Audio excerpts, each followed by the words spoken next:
Nakulong ng ilang oras sa Mandawi City, Cebu ang sikat na artistang si Baron Geisler matapos siyang manghagis na mga inumin noong Sabado ng umaga, Pebrero 22, 2025. Ito ang sinabi ni Mandawi City Police Office spokesperson Police Lieutenant Colonel Mercy Villaro sa eksklusibong panayam ng Bombo Radio Cebu, kung saan sinabi nito na nakulong si Geisler dahil sa paglabag sa Mandawi City Ordinance No.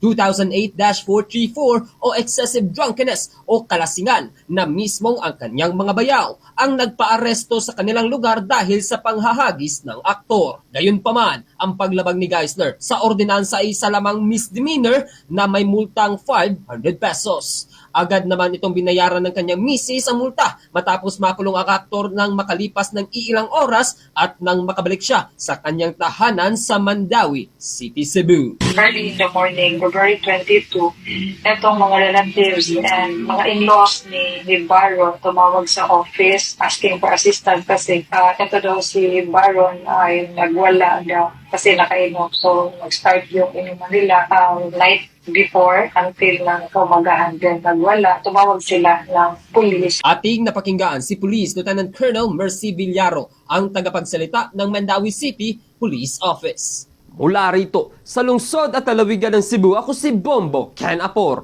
para sa number 1 and most trusted radio network in the country, Bombo Radio Philippines. Basta Radio, Bombo!